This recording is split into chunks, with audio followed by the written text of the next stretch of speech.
سورہ توبہ میں ہم نے غزوہ تبوک کا ذکر شروع کیا تھا۔ غزوہ تبوک کا غزوہ ہمارے شام مشکل، دشوار اور کٹھن معرکہ تھا۔ یہ مسلمانوں کا بہت بڑا امتحان تھا۔ یہی وجہ ہے کہ اس غزوے سے منافقین پیچھے رہ گئے تھے۔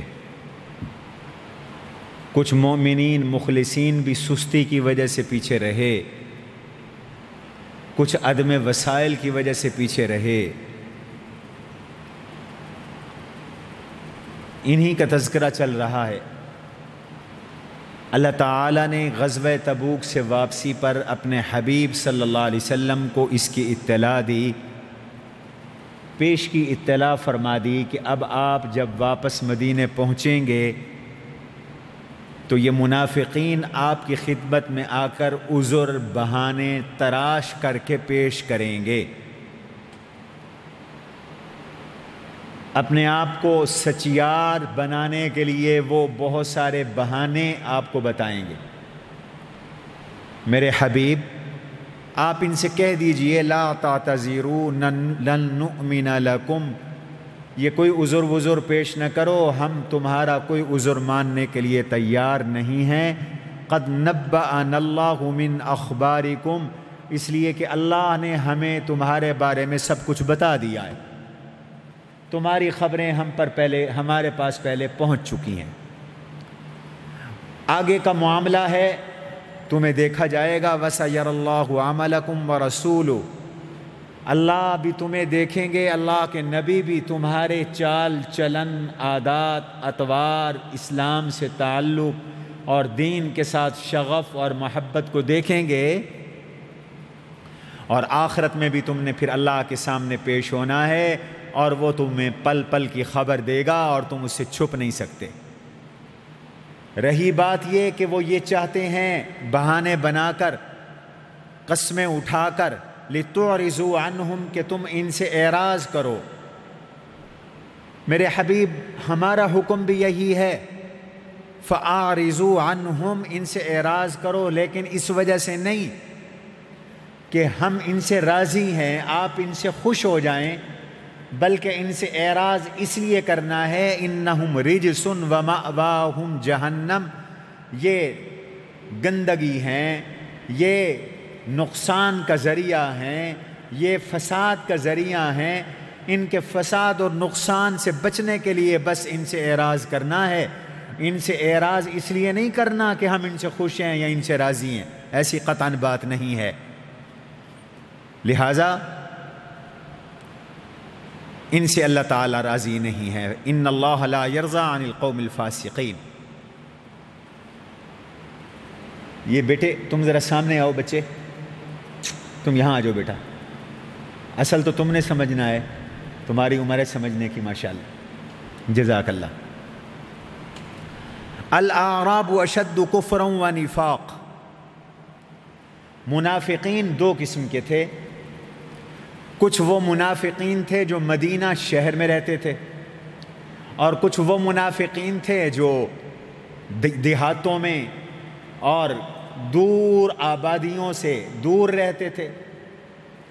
اچھا، فطری بات ہے کہ جو لوگ دیہاتوں میں رہتے ہیں وہ ذرا سخت جو ہوتے ہیں، طبیعت میں ان کی سختی ہوتی ہے، زبان بھی ان کی ذرا سخت ہوتی ہے، ادب آداب سے بھی وہ ذرا دور ہوتے ہیں، تعلیم اور شائستگی میں بھی ان میں کمی ہوتی ہے، ان کو علمی مجالس نصیب نہیں ہوتی، انہیں اللہ کے ذکر کی مجالس نصیب نہیں ہوتی، جس کی وجہ سے یہ ان کے اندر سختی اور ان کے اندر ترش روئی اور ان کی طبیعتوں کے اندر جہالت اور ناشائستگی غالب ہوتی ہے۔ حضور علیہ السلام نے بھی ارشاد فرمایا، من سکن البادیۃ جفا، جو دیہات میں رہتا ہے وہ ذرا طبیعت کا سخت ہو جاتا ہے۔ تو فرمایا یہ منافق بھی ایسے ہیں۔ الاعراب اشد کفرا ونفاقا واجدر الا يعلموا حدود ما انزل الله على رسوله واللہ علیم حکیم۔ یہ بدو کفر اور نفاق میں بہت سخت ہیں اور اللہ کے احکام کو نہیں جانتے۔ اور بعض بدو ایسے ہیں من یتخذ ما ينفق مغرما ویتربص بکم الدوائر، ان سے جب زکوٰۃ کا مطالبہ کیا جاتا، چونکہ اپنے آپ کو مسلمان کہتے تھے، تو یہ زکوٰۃ اور ٹیکس میں فرق نہیں کرتے تھے، اور وہ کہتے تھے یہ حکومتی ٹیکس ہے، اور مسلمانوں کے بارے میں اس انتظار میں رہتے تھے کہ کوئی حادثہ انہیں پیش آئے اور یہ حوادث زمانہ کا شکار ہو جائیں۔ پھر دیہاتوں میں مومن بھی رہتے تھے، کافر بھی رہتے تھے، 3 جماعت دیہاتوں میں رہتی تھی، مومنین، مخلصین، منافقین اور کفار۔ فرمایا جو دیہاتوں میں رہنے والے مومن ہیں وہ ایسے نہیں ہیں۔ وَمِنَ الْأَعْرَابِ مَنْ يُؤْمِنُ بِاللَّهِ وَالْيَوْمِ الْآخِرِ، یہ دیہات میں رہنے والے مومنین کی تعریف کی۔ کہیں ایسا نہ سمجھو کہ سارے دیہاتی ہی برے ہوتے ہیں۔ اس پر لطیفہ بھی کتابوں میں لکھا ہے۔ ایک دیہاتی سفر میں جا رہا تھا، ایک مسجد میں اس نے نماز فجر ادا کی، تو امام صاحب یہی سورہ برات کی، سورہ توبہ کی آیات تلاوت کر رہے تھے، اور یہ جب پہنچا تو وہ تلاوت کر رہے تھے الاعراب اشد کفرا ونفاقا واجدر واللہ یعلم حدود ما انزل اللہ، کہ دیہاتی کفر میں اور منافقت میں بڑے سخت ہوتے ہیں اور جاہل ہوتے ہیں۔ یہ بھی دیہاتی تھا، اسے غصہ لگا، اس نے اٹھایا ڈنڈا اور امام صاحب کی مرمت کر دی، پٹائی لگا دی امام صاحب کی، اور بھاگ گیا۔ امام صاحب کو مار پیٹ کر نکل گیا۔ سال کے بعد پھر کہیں اس کا سفر ہوا، اور صبح کا وقت تھا، پھر اسی مسجد میں آیا اور نماز ادا کی۔ اسے یہ تھا کہ مجھے تو کوئی پہچانتا نہیں ہے۔ اب جب یہ پہنچا تو امام صاحب اگلی آیت پر پہنچ چکے تھے اور وہاں سے تلاوت کر رہے تھے وَمِنَ الْأَعْرَابِ مَنْ يُؤْمِنُ بِاللَّهِ وَالْيَوْمِ الْآخِرِ وَيَتَّخِذُ مَا يُنْفِقُ قُرُبَاتٍ عِنْدَ اللَّهِ وَصَلَوَاتِ الرَّسُولِ، اس میں مومنین، ان میں ان دیہاتیوں کی تعریف ہے جو ایمان والے ہیں۔ اللہ نے فرمایا کچھ دیہاتی وہ ہیں جو اللہ پر اور قیامت کے دن پر ایمان رکھتے ہیں اور اللہ کی راہ میں خرچ کرنے کو اللہ کے قرب کا ذریعہ اور حضور علیہ السلام کی دعا کا ذریعہ سمجھتے ہیں، اور یہ واقعتاً ان کے قرب کا ذریعہ ہے، اللہ انہیں اپنی رحمت میں داخل کریں گے۔ تو یہ سن کے کہنے لگا میرے ڈنڈے نے اثر کر دیا، یہ وہی تو ہے، سال پہلے تو ہماری برائیاں کر رہا تھا، اب ہماری تعریفیں کر رہا ہے دیہاتی لوگوں کی، تو معلوم ہوتا ہے کہ ہمارے ڈنڈے نے اثر کر دیا۔ حالانکہ وہ ڈنڈے نے اثر نہیں کیا تھا، تو وہ تو بیچارہ پہلے بھی قرآن پڑھ رہا تھا، اب بھی قرآن پڑھ رہا تھا، وہ ذرا پہلے پڑھ رہا تھا، اب بعد والا حصہ پڑھ رہا تھا۔ دوسرے رکوع میں اللہ تعالیٰ نے ان مومنین کی تعریف فرمائی جو حضور علیہ السلام پر اخلاص کے ساتھ ایمان لائے اور انہوں نے قربانی دی۔ وہ 2 جماعتیں ہیں۔ پہلی جماعت والسابقون الاولون من المہاجرین والانصار، وہ مومن جو سابقین اولین ہیں، بہت پہلے مسلمان ہوئے، چاہے مہاجر ہوں چاہے انصار ہوں، ایک جماعت یہ۔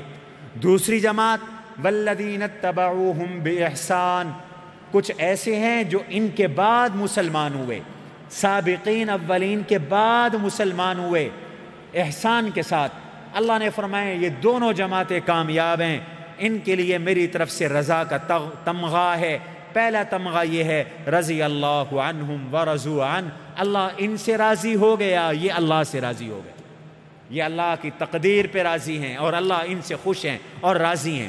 دوسرا انعام وَأَعَدَّ لَهُمْ جَنَّاتٍ تَجْرِي تَحْتَهَا الْأَنْهَارُ، اللہ نے ان کے لیے وہ جنتیں تیار کی ہیں جن کے نیچے نہریں رواں دواں ہیں، خالدین فیہا ابدا وذالک الفوز العظیم، وہ اس میں ہمیشہ رہیں گے اور یہ ان کی بڑی کامیابی۔ سابقین اولین سے کون مراد ہیں؟ بعض اہل علم نے فرمایا جو ہجرت سے پہلے مکہ میں یا مدینہ میں لوگ مسلمان ہو گئے، وہ السابقون الاولون من المہاجرین والانصار کا مصداق ہیں۔ بعض نے فرمایا جو بدر تک مسلمان ہو گئے، اور بعض نے فرمایا جو صلح حدیبیہ تک مسلمان ہو گئے، اور بعض نے فرمایا جو فتح مکہ تک مسلمان ہو گئے۔ یہ سارے کے سارے اس کا مصداق ہیں، اور والذین اتبعوہم بإحسان سے مراد بعد میں آنے والے سارے مسلمان بھی ہیں۔ اللہ تعالیٰ نے ان کی تعریف کی اور ان کا ذکر کیا، اور پھر فرمایا کہ کچھ منافق مدینہ میں میرے حبیب ایسے بھی رہتے ہیں جو پکے منافق ہیں لیکن آپ ان کو نہیں جانتے۔ اللہ لا تعلمہم نحن نعلمہم، ہم انہیں جانتے۔ حضور علیہ الصلاۃ والسلام سے فرمایا گیا آپ کے علم میں بھی نہیں ہیں۔ اور یہ میں نے بتایا تھا کہ یہ جو سورت ہے، سورت توبہ، یہ کتنے نمبر پہ نازل ہوئی؟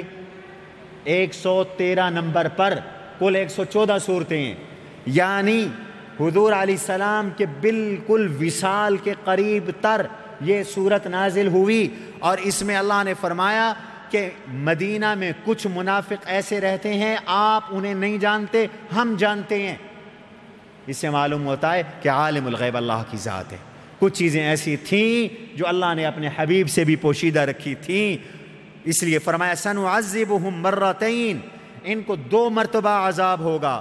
پہلی مرتبہ عذاب دنیا میں ہوگا، اور وہ عذاب یہ ہوگا کہ یہ رسوا ہوں گے، اور اللہ ان کے نام اپنے نبی کو بتائیں گے، اور حضور علیہ السلام برسر عام ان کا اعلان فرما دیں گے۔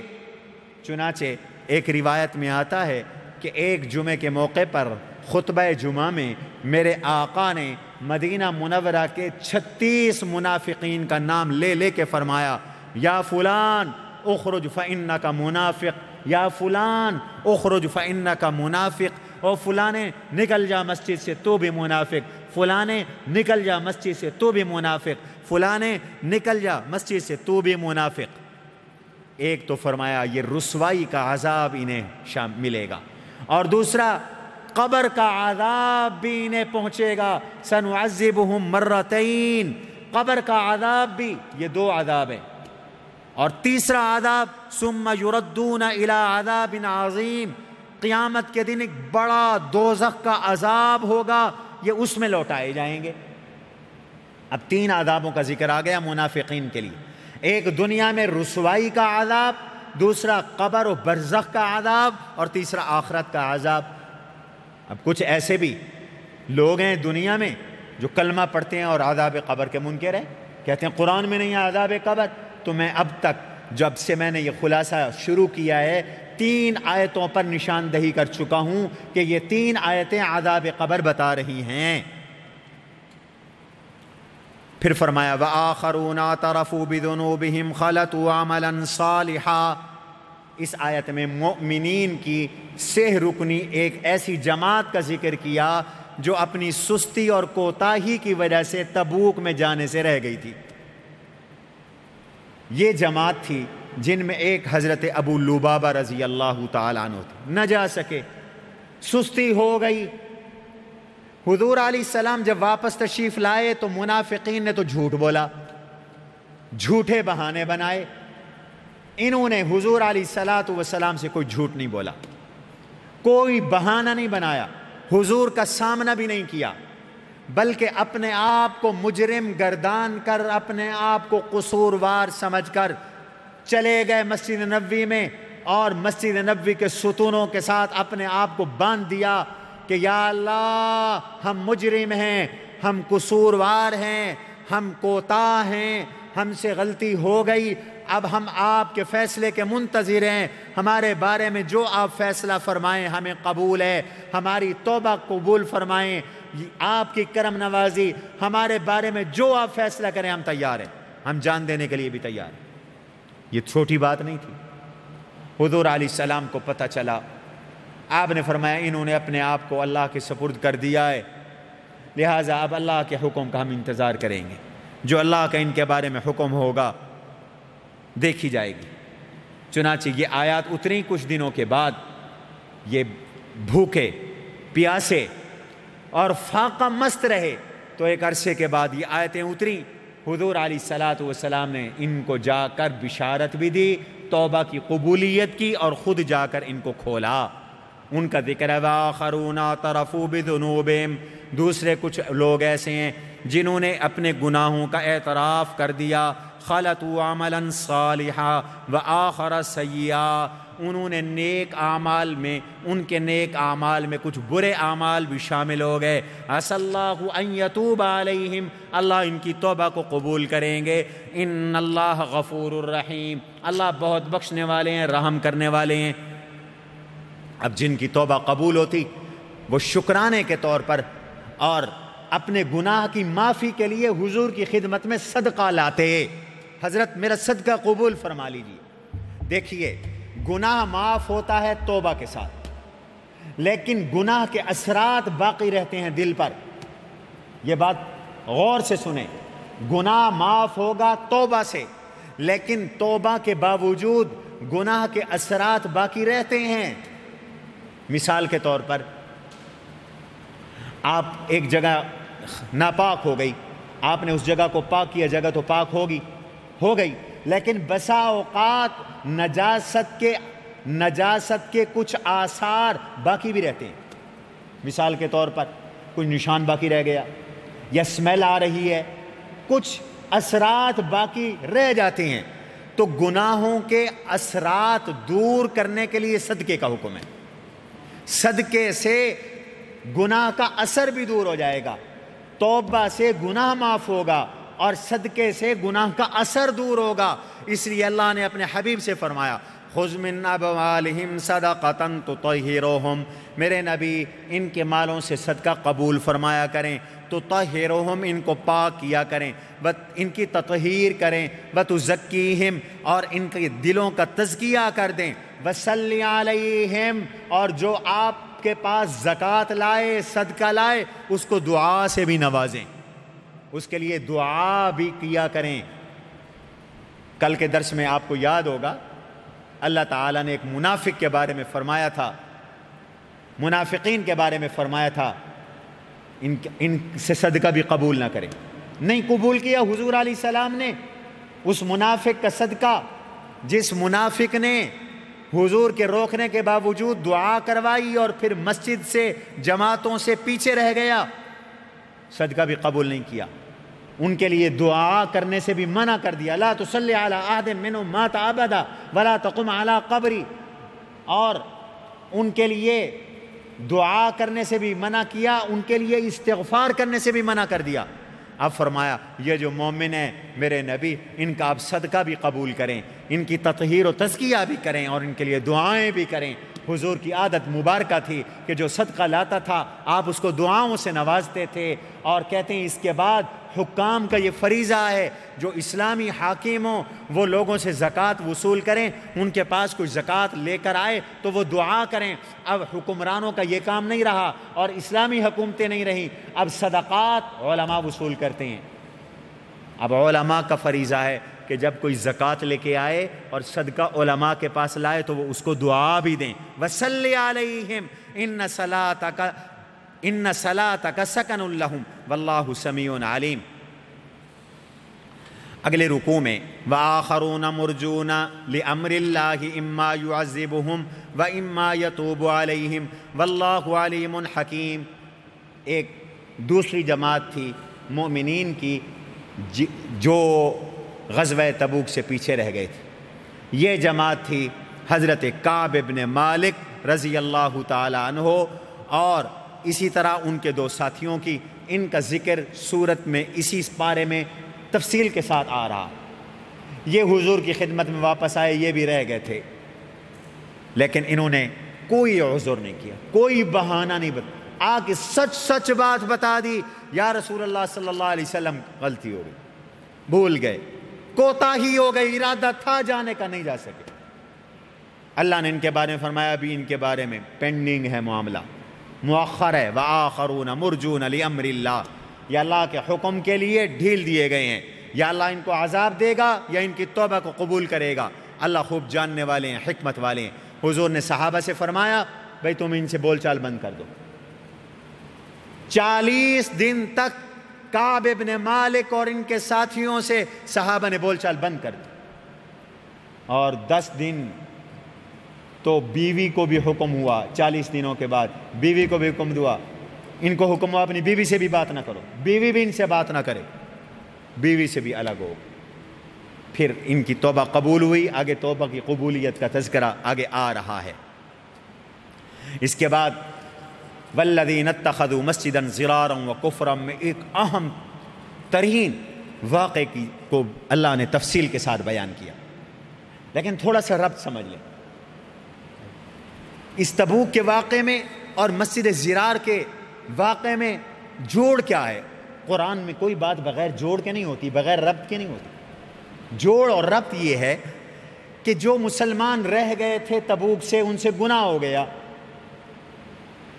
اب ان کا کام بظاہر برا تھا مگر اعتقاد درست تھا، توبہ قبول ہو گئی، معافی مل گئی۔ اب کچھ ایسے لوگوں کا ذکر کیا جا رہا ہے کہ جو ان کے بالکل برعکس ہیں، کہ کام ان کا بڑا خوبصورت ہے لیکن اعتقاد گندا ہے، معافی نہیں ملی۔ پہلے تھا کہ اعتقاد درست ہے، کام خراب ہو گیا، گناہ والا کام ہو گیا، معافی مل گئی۔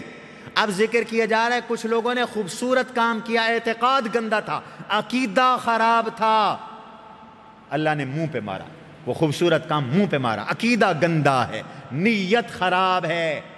اس لیے کہتے ہیں عقیدہ اور نیت ٹھیک ہونی چاہیے، عمل بگڑ بھی گیا تو اللہ ٹھیک کر دیں گے، اور اگر عمل بہت اچھا کیا، عقیدہ گندا ہے، نیت گندی ہے، بخشا نہیں جائے گا، خراب ہو جائے گا معاملہ۔ ہوا یہ کہ حضور علیہ الصلاۃ والسلام کی مدینہ منورہ میں تشریف آوری سے پہلے ایک شخص تھا جس کا نام تھا ابو عامر۔ یہ عیسائی ہو گیا تھا، اور عیسائی ہو کر تارک الدنیا بن گیا، راہب بن گیا، آبادیوں سے دور عبادت میں لگ گیا۔ لوگ اس کے بڑے معتقد بن گئے، اوس اور خزرج کے لوگ بڑے معتقد بن گئے، اور اس کو وہ راہب کہتے تھے، ابو عامر راہب، درویش سمجھتے تھے۔ اتنے میں حضور علیہ السلام کی بعثت ہوئی، پھر آپ کی ہجرت ہوئی، تو آپ مدینہ منورہ میں تشریف لائے، تو اب اس کو حضور علیہ السلام نے دعوت ایمان دی، اور اس کو فرمایا کہ میاں تم ملت ابراہیمی پر آ جاؤ۔ اس نے کہا میں ملت ابراہیمی پر ہوں۔ آپ نے فرمایا میں پوری ملت ابراہیمی پر ہوں، لہٰذا تم اسلام میں آ جاؤ۔ یہ کہنے لگا کہ جی نہیں، کچھ باتیں آپ نے اپنی طرف سے بنا لی ہیں، اور پھر ساتھ یہ کہا کہ جو ہم میں سے جھوٹ وہ آبادیوں سے دور مر جائے۔ آپ نے فرمایا آمین، ٹھیک ہے۔ اب یہ اسلام سے جلنے لگا۔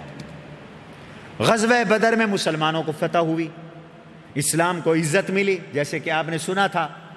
اس پر یہ بہت زیادہ سیخ پا ہوا، جل بھن گیا، اس سے رہا نہ گیا، اسلام کی شان و شوکت اس سے برداشت نہ ہوئی۔ یہ مکہ چلا گیا، میری طرف دھیان رہے، یہ مکہ چلا گیا، اور مکہ مکرمہ میں جا کر اس نے مکے والوں کو اکسایا کہ تم مسلمانوں کے خلاف جنگ کرو، میں تمہارے ساتھ ہوں، اور فکر نہ کرو، میرا احترام ہے مدینہ کے لوگوں میں، جب یہ انصار مجھے آپ کے ساتھ دیکھیں گے، میں فرنٹ لائن پر ہوں گا، تو آدھے انصار تو ویسے ہی محمد صلی اللہ علیہ وسلم کو چھوڑ جائیں گے۔ چنانچہ یہ ان کو تیار کر کے احد میں لے آیا۔ غزوہ احد میں سب سے پہلے یہی آگے بڑھا، اس نے انصار کو مخاطب کر کہا انصار، اوس اور خزرج والوں مجھے پہچانتے ہو، انا ابو عامر الراہب، میں ابو عامر راہب ہوں۔ جواب آیا نہیں تو ابو عامر راہب نہیں، تو ابو عامر فاسق ہے۔ انصار نے جواب دیا کہ اللہ کا دشمن، تو رسول اللہ کے مقابلے میں تیری کوئی حیثیت نہیں، ہم حضور کو نہیں چھوڑ سکتے۔ تو مایوس ہوا، واپس مڑا اور کہنے لگا میرے بعد بگڑ گئے، یہ لوگ بھی میرے بعد بگڑ گئے۔ اب اسے برداشت نہیں ہو رہا تھا، اس نے احد کے بعد کچھ عرصہ مکہ میں رہا، لیکن جب مکہ فتح ہو گیا اور اسے یہ یقین ہو گیا کہ اب مسلمانوں کا غلبہ عرب سے کوئی روک نہیں سکتا، تو یہ یہاں سے نکل گیا شام۔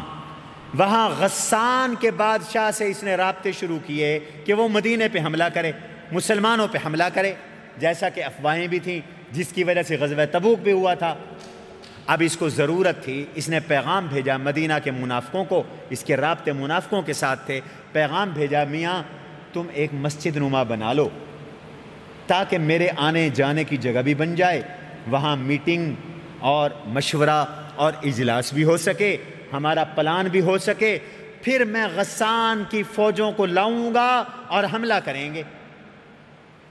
حضور تبوک جا رہے تھے تو یہ منافق حضور کے پاس آئے، حضرت ہم کو معذورین کے لیے، گرمی اور سردی کے لیے، دھوپ اور بارش کے لیے بنی عامر ابن عوف کے محلے میں اگرچہ پہلے مسجد قباء موجود ہے، ہم ایک اور مسجد بنانا چاہتے ہیں، معذورین کے لیے ایک دفعہ آپ تشریف لے آئیں، ایک دفعہ آپ نماز پڑھا دیں، افتتاح فرما دیں تو مسجد جاری ہو جائے گی۔ آج میں اچھی بات ہے، ابھی تو میں تبوک جا رہا ہوں، میں واپس آؤں گا تو پھر دیکھا جائے گا۔ حضور تبوک تشریف لے گئے، ابھی تبوک سے واپسی راستے پہ تھے، اللہ نے ان کا سارا بھانڈا پھوڑ دیا اور حضور علیہ السلام کو اطلاع دے دی اور بتلا دیا کہ یہ منافق ان کے مقاصد کیا ہیں، اور منع کیا کہ میرے حبیب آپ ان کی مسجد میں کبھی نہ جائیں۔ آپ علیہ السلام نے مالک بن خشم اور مان بن عدی نامی دو صحابہ کو حکم دیا، جاؤ یہ جو انہوں نے مسجد بنائی یہ مسجد نہیں ہے، یہ فساد خانہ، اس کو جا کے ڈھا دو، گرا دو۔ انہوں نے جا کے ڈھا دیا، گرا دیا، اسی کا ذکر ہے۔ فرمایا والذین اتخذوا مسجدا ضرارا وکفرا وتفریقا بین المؤمنین وارصادا لمن حارب اللہ ورسولہ من قبل۔ انہوں نے مسجد بنائی، مسجد ضرار، کفر، مسلمانوں میں تفریق اور اللہ کے رسول سے جنگ کے لیے پناہ گاہ کے طور پر، اور پھر قسمیں بھی اٹھاتے ہیں کہ ہماری نیت ٹھیک ہے، اللہ گواہی دے رہے ہیں انہم لکاذبون، یہ جھوٹے ہیں۔ فرمایا اب یہاں نہیں جانا، ہاں لمسجد اسس علی التقوی من اول یوم احق ان تقوم فیہ، سب سے پہلی مسجد جو بنی ہے نا مسجد قباء، بعض کہتے ہیں اس کا مصداق مسجد نبوی ہے، اس میں آپ عبادت کیا کریں، اس میں جایا کریں، ان کے بانیوں میں اخلاص ہے اور اس اخلاص کا اثر ان کی مسجد پر ہے، اور اس کے نمازی بھی بڑے پاک صاف پاکیزہ لوگ ہیں، فیہ رجال یحبون ان یتطہروا واللہ یحب المطہرین۔ اگلے رکوع کے اندر اللہ تعالیٰ نے مسلمانوں سے ایک سودے کا ذکر فرمایا، اور وہ سودا کیا ہے؟ ان اللہ اشترى من المؤمنین انفسهم واموالهم بان لهم الجنہ یقاتلون فی سبیل اللہ فیقتلون ویقتلون۔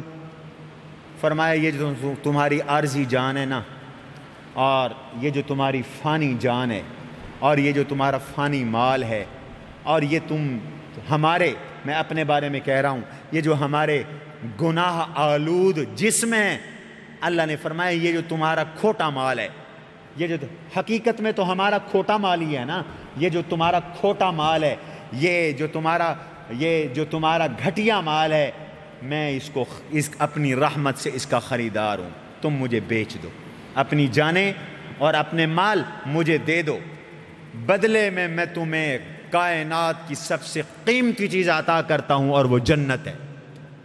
اور جنت کیا ہے؟ مال جس کی نعمتیں لا عین رأت، کسی آنکھ نے دیکھی نہیں، ولا اذن سمعت، کسی کان نے سنی نہیں، ولا خطر علی قلب بشر، کسی انسان کے دل پر ان کا کبھی کھٹکا نہیں آیا۔ وہ جنت مجھ سے لے لو، اور یہ مال اور اپنی جانیں مجھے دے دو، لیکن میں فوری بھی قبضہ نہیں کر رہا، میں فوری بھی نہیں لے رہا۔ یہ مطلب نہیں کہ آج مجھ سے سودا کرو تو میں تمہاری روحیں قبض کر کے فوراً اپنے پاس تمہیں بلا لوں گا، نہیں، رکھوں گا بھی ابھی تمہیں تمہارے پاس، تمہارے مال تمہارے پاس، جب مجھے ضرورت ہوگی تو اپنی جان مجھے دے دینا، اپنا مال مجھے دے دینا، بدلے میں تمہیں جنت دے دوں گا۔ اچھا اللہ، جنت تو پھر بعد میں ملے گی بھی صحیح کہ نہیں؟ کوئی سوال کر سکتا تھا کہ کیا گارنٹی ہے کہ ہمیں جنت ملے گی؟ اللہ نے فرمایا گارنٹی بھی ہے، وَعَدَنَا عَلَيْهِ حَقًّا فِي التَّوْرَاةِ وَالْإِنْجِيلِ وَالْقُرْآنِ، میں تورات میں وعدہ کر چکا ہوں، انجیل میں وعدہ کر چکا ہوں، قرآن میں بھی وعدہ کرتا ہوں، لہٰذا یہ مجھ سے سودا کر لو۔ وَمَنْ أَوْفَىٰ بِعَهْدِهِ مِنَ اللَّهِ فَاسْتَبْشِرُوا بِبَيْعِكُمُ الَّذِي بَایَعْتُم بِهِ وَذَٰلِکَ هُوَ الْفَوْزُ الْعَظِیمُ۔ فرمایا کہ یہ اللہ تعالیٰ سے جو تم نے عہد کیا اس کو پورا کرو تو تمہیں اس کاروبار کی خوشخبری جو تم نے اللہ کے ساتھ کی، تم نے بڑی کامیابی حاصل کی۔ اس کے بعد مومنین کے کچھ نشانیاں بیان کی۔ مومن کون ہیں؟ التائبون، توبہ کرنے والے، العابدون، اللہ کی عبادت کرنے والے۔ مومن توبہ کرتے ہیں، گناہ ہو جائے تو توبہ کرتے ہیں۔ العابدون، اللہ کی عبادت کرتے ہیں۔ الحامدون، اللہ کی حمد و ثنا کرنے والے۔ السائحون، لفظی معنی ہے سیر و سیاحت کرنے والے۔ اس کا مصداق کیا ہے؟ بعض مفسرین نے فرمایا اس سے مراد روزے دار ہیں، وہ اللہ کے قرب کے مدارج کی سیر کرتے ہیں روزے دار، تو مومن روزے رکھتے ہیں۔ اور بعض نے فرمایا السائحون، چلنے والے، اس سے مراد مجاہدین ہیں، وہ راہ خدا میں چلتے ہیں۔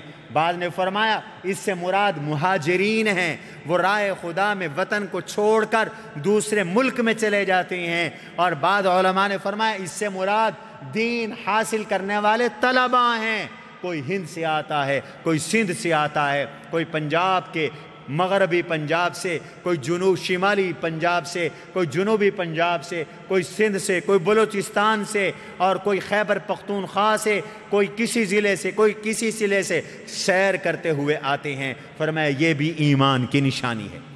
الراکعون، مومن رکوع کرتے ہیں۔ الساجدون، سجدہ کرنے والے ہیں۔ الآمرون بالمعروف، ایک دوسرے کو نیکی کا حکم کرنے والے ہیں۔ والناہون عن المنکر، برائی سے ایک دوسرے کو روکنے والے ہیں۔ والحافظون لحدود اللہ، اللہ کی حدود اور احکام پر جمنے والے ہیں۔ وبشر المؤمنین، میرے نبی ایسے ایمان والوں کو خوشخبری دے دیں۔ اس کے بعد غزوہ تبوک کے ان 3 متخلفین کا ذکر ہے جن کا تھوڑی دیر پہلے میں نے ذکر کیا، یعنی حضرت کعب بن مالک رضی اللہ تعالی عنہ اور دوسرے حضرات۔ لیکن ان سے پہلے تعریف کی اللہ نے مومنین کی۔ لَقَدْ تَابَ اللَّهُ عَلَى النَّبِيِّ وَالْمُهَاجِرِينَ وَالْأَنصَارِ الَّذِينَ اتَّبَعُوهُ فِي سَاعَةِ الْعُسْرَةِ مِن بَعْدِ مَا كَادَ يَزِيغُ قُلُوبُ فَرِيقٍ مِّنْهُمْ ثُمَّ تَابَ عَلَيْهِمْ إِنَّهُ بِهِمْ رَءُوفٌ رَحِيمٌ۔ یہ اہل تبوک کے فضائل اللہ نے بیان کی۔ چونکہ کل بتایا تھا یہ جب تبوک کا مرحلہ آیا، پہلی دشواری یہ کہ موسم بڑا سخت تھا، گرمی۔ دوسری دشواری یہ کہ سفر بڑا لمبا تھا، 800-900 کلومیٹر کا سفر۔ تیسری دشواری یہ کہ کھجور پکی ہوئی تھی، فصلیں تیار تھیں۔ چوتھی دشواری یہ تھی کہ ایک سپر طاقت پر حملہ تھا۔ روم اس وقت کی سپر طاقت تھی اور غسان روم کے زیر اثر تھا، تو گویا ایک سپر طاقت پہ حملہ تھا۔ اب دل کلیجے منہ کو آ رہے تھے۔ اللہ نے فرمایا وسائل کی بھی تمہاری قلت تھی۔ کہتے ہیں اس سفر میں ایک کھجور کو 2 صحابی تقسیم کر کے کھاتے تھے، اور بعد میں محض گٹھلیوں کو چوس لیا کرتے تھے۔ اور سواری کا یہ عالم تھا کہ 10 آدمی ایک اونٹ پر تھے، باری باری اس پہ سواری کرتے تھے۔ پانی کا یہ عالم تھا کہ اونٹوں کی جو علائشیں اور گندگیاں ہیں، زندگی بچانے کے لیے اس کو نچوڑ کر پانی پی کر زندگیاں بچائیں اس سفر میں۔ اللہ نے فرمایا، اللہ نے توبہ قبول کی، متوجہ ہوئے اللہ نبی پر، مہاجرین و انصار پر، جنہوں نے مشکل کی اس گھڑی میں حضور کا ساتھ دیا، حالانکہ دل اس وقت ٹیڑھے ہو رہے تھے۔ پھر اللہ نے ان کے دلوں کو بھی مضبوط کیا۔ یہ مبارکباد کے قابل ہے۔ اس سے بڑا صحابہ کا اور کیا کمال ہوگا، صحابہ کی اس سے بڑی اور کیا قربانی ہوگی۔ صحابہ کے دشمنوں، تم اور صحابہ سے چاہتے کیا ہو؟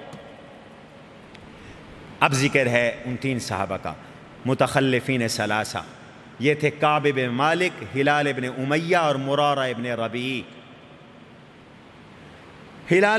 حضرت کعب کہتے ہیں کہ حضور جب تشریف نہیں لائے تھے نا، تو میں اس ادھیڑ بن میں تھا، اس سوچ میں تھا کہ حضور واپس آئیں گے، یہ بہانہ پیش کر دوں گا، یہ بہانہ پیش کر دوں گا، یہ بہانہ پیش کر دوں گا۔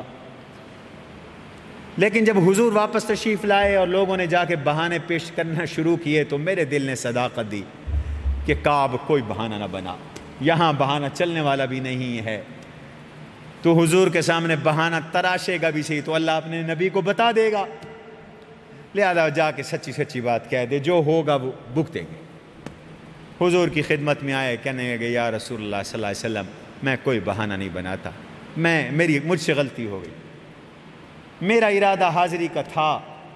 اور روایات میں آتا ہے ان کے پاس ایک نہیں 2 سواریاں تھیں، گھوڑے تھے، یہی ارادہ تھا چلو آج یہ کام نمٹا لوں، شام کو چلا جاؤں گا، شام کو نمٹا لوں، کل چلا جاؤں گا۔ حضور تو اونٹ پہ گئے ہیں نا، میرا گھوڑا ہے، حضور ابھی فلاں جگہ پہنچے ہوں گے، میں مل جاؤں گا۔ اچھا اب وہاں جگہ پہنچے ہوں گے نا، حضور اونٹ پر ہیں تو میرے پاس گھوڑا ہے، پہنچ جاؤں گا۔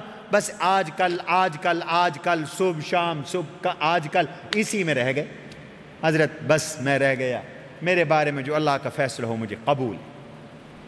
آپ نے فرمایا اللہ کے فیصلے کا ہم انتظار کریں گے، ابھی تم جاؤ، اور صحابہ سے منع کر دیا کہ اس سے بول چال بند کر دو۔ بعد میں پتہ چلا کہ دوسرے 2 صحابہ ہلال ابن امیہ اور مرارہ ابن ربیع نے بھی ایسے آ کے کہا، ان کے بارے میں بھی حضور نے یہی فرمایا۔ حضرت جی 50 دن گزر گئے، کوئی بول چال کے لیے تیار نہیں۔ باقی 2 صحابہ تو ذرا کمزور دل کے تھے، وہ گھروں میں بیٹھ گئے۔ میں ذرا مضبوط تھا تو میں مسجد میں آتا تھا، چپکے سے آ کے نماز پڑھ لیتا، آ کے حضور کو سلام کرتا اور پھر غور سے دیکھتا حضور کے لب ہلے تو نہیں جواب کے لیے، لب ہلتے نہیں تھے، واپس چلا جاتا تھا۔ اسی اسنا میں میرا اور امتحان آ گیا، وہ یہ کہ میں بازار میں پھر رہا تھا اکیلا، کوئی مجھ سے بول نہیں رہا، کوئی بات نہیں کر رہا، تنہا ہوں۔ تو ایک شخص مجھے ملا، اس نے غسان کے بادشاہ کا مجھے ایک رکہ دیا۔ توجہ بھائی، غسان کے بادشاہ کا اس نے مجھے رکہ دیا۔ اس نے کہا مجھے پتہ چلا ہے کہ آپ کا صاحب آپ سے ناراض ہو گیا ہے، آپ مت گھبرائیں، آپ میرے پاس غسان آ جائیں، ہم آپ کا خوب اکرام کریں گے، ہم آپ کی آؤ بھگت کریں گے، ہم آپ کو پناہ دیں گے، ہم آپ کو VIP پروٹوکول دیں گے۔ یہ سلسلہ تب سے چلا ہے، یہ آج سے نہیں ہے کہ وہ بدبخت آسیہ مسیح کو رہا کروایا، پروٹوکول کے ساتھ اس کو منگوایا اور اپنے ملک میں پناہ دی، اور جو بھی پیغمبر کی گستاخی کرے اس کو اپنے پاس پناہ دے رہے ہیں پروٹوکول کے ساتھ۔ یہ سلسلہ آج سے نہیں ہے۔ غسان کے بادشاہ نے یہ آفر کی، لیکن حضرت کعب کہتے ہیں میرے دل نے کہا کعب یہ تیرا اور امتحان ہے، یہ تیری اور آزمائش ہے۔ میں نے اس خط کو پھاڑ کر پاؤں کے نیچے رون دیا، میں نے کہا کہ سب کچھ برداشت کروں گا لیکن ایمان نہیں دوں گا۔ جان چلی جائے گی نا چلی جائے۔ 50 دن گزرے تو حضور نے بیوی کو بھی پیغام دے دیا، کعب سے نہیں بولنا۔ اس وقت کے مرد بھی حضور کے وفادار تھے، خواتین بھی حضور کی وفادار۔ بیوی نے یہ نہیں کہا کہ میں اپنے شوہر کو چھوڑ دوں، شوہر بعد میں، رسول اللہ پہلے، رشتہ داریاں بعد میں، حضور پہلے۔ کعب کہتے ہیں کہ میں نے بیوی کو میکے بھیج دیا، تمہارے لیے مجھ سے بولنے کی اجازت نہیں، تم میکے چلی جاؤ۔ وہ میکے چلی گئی۔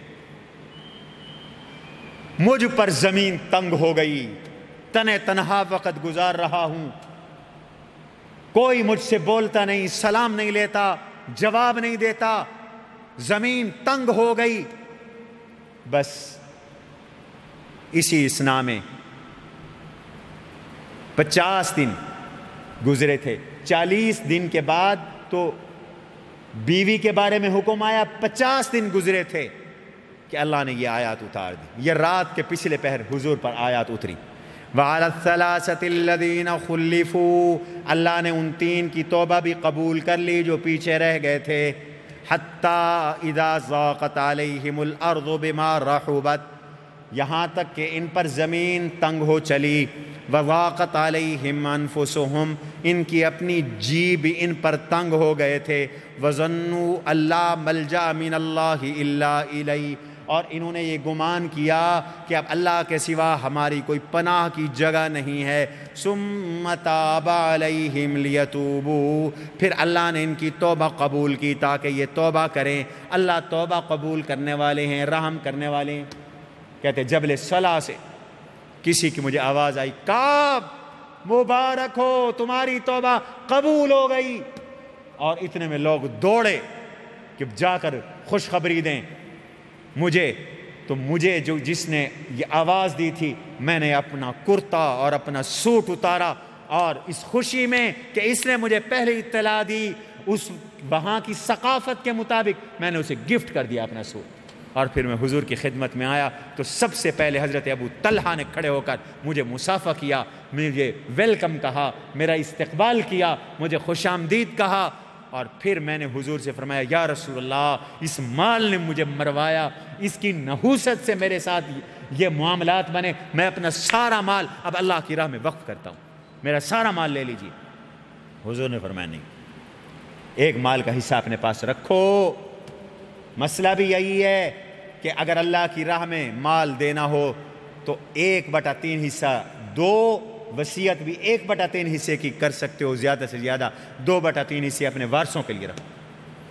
تو فرماتے ہیں میں نے خیبر کا حصہ اپنے لیے رکھا، باقی مال میں نے حضور علیہ السلام کی خدمت میں پیش کر دیا، اور اللہ کے نبی علیہ السلام نے اسے قبول فرما لیا۔ اللہ کہتے ہیں لوگو ایسے سچے لوگوں کے ساتھ ہو جاؤ، سچ بولو۔ حضرت کعب نے سچ بولا، نجات ہوئی۔ الصدق ینجی والکذب یہلک، سچ نجات دیتا ہے، جھوٹ ہلاک کرتا ہے۔ لہذا فرمایا یا ایھا الذین آمنوا اتقوا اللہ وکونوا مع الصادقین، سچ بولو اور سچوں کی سنگت اختیار کرو، سچوں کی صحبت اختیار کرو۔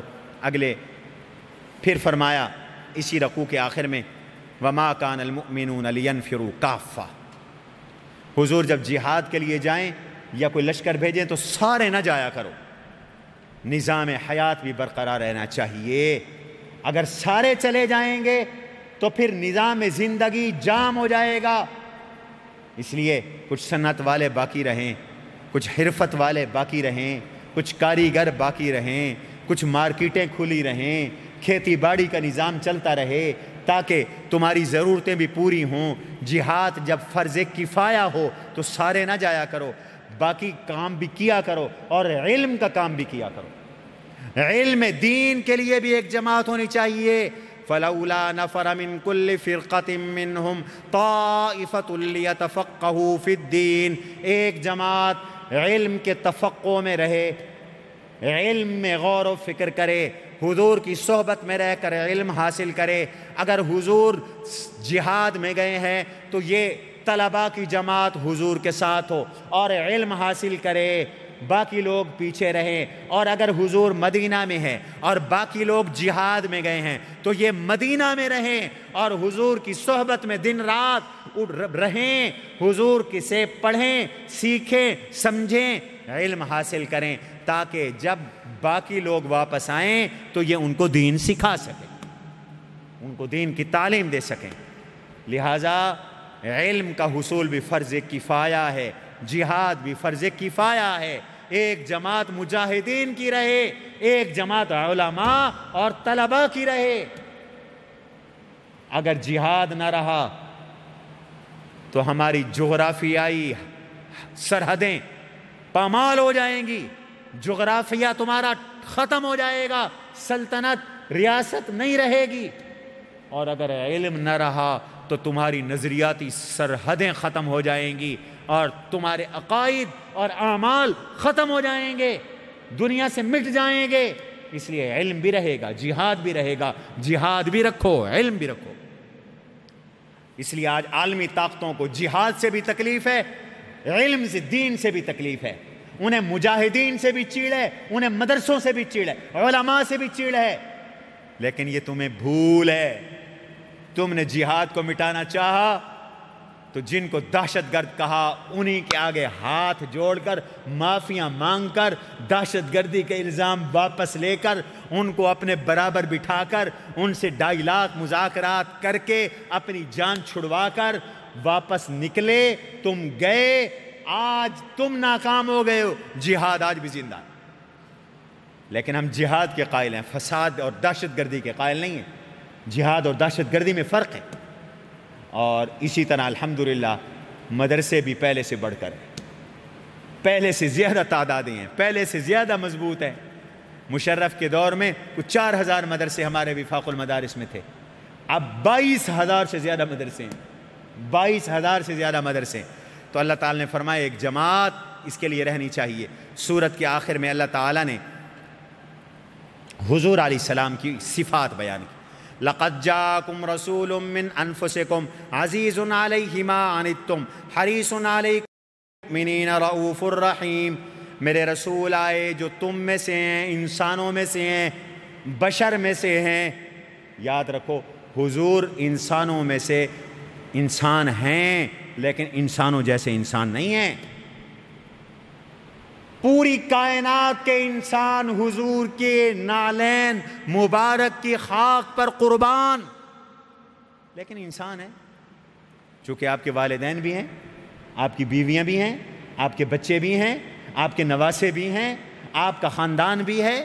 آپ کو بھوک بھی لگتی تھی، آپ کو پیاس بھی لگتی تھی، آپ سوتے بھی تھے، آپ جاگتے بھی تھے، آپ نے نکاح بھی کیے، آپ کی رشتہ داریاں بھی ہیں، چچے بھی ہیں، ماموں بھی ہیں، خالائیں بھی ہیں، پھوپھیاں بھی ہیں. اس لیے حضور کی بشریت کا انکار نہیں کیا جا سکتا. لیکن بڑی خوب بات کہی کہنے والوں نے، محمد بشر لا کالبشری. حضور انسان ہے لیکن عام انسانوں کی طرح نہیں. کل یاقوت حجر لا کل حجری. جیسے یاقوت بھی پتھر ہے لیکن عام پتھروں کی طرح نہیں. ایک عام پتھر ہے، ایک یاقوت پتھر ہے. یاقوت میں اور عام پتھر میں زمین اور آسمان کا فرق. حضور کی بھی 2 آنکھیں ہیں، لیکن میری اور آپ کی آنکھیں تو دیوار کے پیچھے سے نہیں دیکھتی. حضور تو مدینہ میں بیٹھ کر جنت بھی دیکھ لیتے تھے، جہنم بھی دیکھ لیتے تھے. حضور مدینہ میں بیٹھ کر قبر کے اندر بھی دیکھ لیتے تھے. اس لیے تفصیل کا موقع نہیں کہ میں بیان کروں. پھر فرمایا کہ عزیز علیہ ما عنتم، جو چیزیں تمہیں مشقت میں ڈالیں حضور پہ گراں گزرتی ہیں. تیسری حریص علیکم، وہ تمہاری خیر خواہی کرنے والے ہیں، تم پر حریص ہیں. اور مؤمنین کے ساتھ رؤوف بھی ہیں، رحیم بھی ہیں، شفیق بھی ہیں، رحم کرنے والے بھی ہیں. میرے حبیب فَإِن تَوَلَّوْا، اگر یہ آپ کو نہ مانیں، یہ کافر نہ مانیں تو کوئی پریشان ہونے کی ضرورت نہیں. آپ کو اللہ کافی ہے. آپ کہیں حسبی اللہ، آپ بھی کہہ دو حسبی اللہ، حسبی اللہ لا الہ الا هو علیہ توکلت وہو رب العرش العظیم. مجھے اللہ کافی ہے، اسی کے سوا کوئی اس کے ساتھ کوئی معبود نہیں، اسی پہ میرا بھروسہ، وہ عرش عظیم کا رب ہے. حدیث میں آتا ہے من قال اذا اصبح واذا امسى حسبی اللہ لا الہ الا هو علیہ توکلت وہو رب العرش العظیم 7 مرات کفاہ اللہ ما اہمہ صادقا کانا او کاذبا. حضور نے فرمایا جو 7 بار صبح اور 7 بار شام یہی آیت پڑھ لے، کیا بلا، حسبی اللہ لا الہ الا هو علیہ توکلت وہو رب العرش العظیم، اس کے ہر غم سے اللہ کافی ہو جائیں گے. یہ سورہ برات ختم ہو گئی، سورہ توبہ ختم ہو گئی. اس کے بعد سورہ یونس. سورہ یونس قرآن کریم کی ترتیب میں 10ویں نمبر پر ہے، اور نزول کے اعتبار سے یہ 51 نمبر پر ہے. اس کی 109 آیات ہیں، 11 رکوع ہیں. اس میں چونکہ کثرت سے چونکہ حضرت یونس علیہ السلام کا قصہ تفصیل کے ساتھ مذکور ہے، اس لیے اس سورت کا نام رکھا گیا سورہ یونس. اور بعض اہل علم کہتے ہیں کہ 7 طوال جو 7 لمبی صورتیں ہیں وہ مکمل ہو گئی، اور بعض نے انفال اور توبہ کو ایک صورت قرار دے کر کہا کہ سورہ یونس بھی 7 طوال میں سے ہے. اس صورت میں اللہ تعالیٰ نے اپنی توحید کا اعلان فرمایا، توحید کو بیان فرمایا. پچھلی صورت میں جہاد کا بیان تھا، جہاد کے اعلان کا بیان تھا، اور جہاد سے مقصد اللہ کی وحدانیت کا قیام ہے، تو اس صورت میں اللہ کی وحدانیت کا بیان ہے۔ پچھلی صورت میں رسالت کا بیان تھا، اس صورت میں رسالت پر کچھ لوگوں کے شبہات تھے، اس کے جوابات کا بیان ہے۔ بہرحال اس صورت میں اللہ تعالیٰ نے ایک تو قرآن کی طرف دعوت دی اور توحید کا عقیدہ کھول کر بیان کیا، اور دوسرا اللہ تعالیٰ نے قضاء اور قدر پر ایمان کی اہمیت کو بیان کیا۔ اس سورہ یونس کے اہم مضامین میں ایک مضمون ہے کہ اللہ نے اپنی قدرت کے مظاہر کو بتلایا اور پورے جہان سے اپنی آیات ظاہر کی، اور اس سے اپنی توحید کا اثبات کیا کہ دیکھو یہ سورج کی روشنی، یہ چاند کی روشنی، اور یہ زمین، یہ آسمان، یہ درمیان کا خلا، یہ ستارے، یہ سب میری قدرت کی نشانیاں ہیں، جس سے معلوم ہوتا ہے کہ میں وحدہ لا شریک ہوں۔ اسی طرح اللہ تعالیٰ نے اس صورت میں مصائب اور مشکلات جو انسان کو زندگی میں پیش آتی ہیں تو ان مشکلات کا ذکر کیا اور فرمایا کہ ان مشکلات میں تمہاری مدد گیری کرنے والا میں ہی ہوتا ہوں۔ پچھلی قوموں کا ذکر کیا اور ان کی ہلاکت کے اسباب بھی بیان کیے۔ بہرحال سب سے پہلے قرآن کریم کی طرف دعوت دی اور قرآن کی حقانیت کو بیان کیا۔ بسم اللہ الرحمن الرحیم، الف لام را تلک آیات الکتاب الحکیم، یہ آیات ہیں حکمت والی کتاب کی۔ یہ ایسی کتاب ہے جس کے اندر حکمتیں، جو حکمتوں سے لبریز ہے، اس کی یہ آیات ہیں۔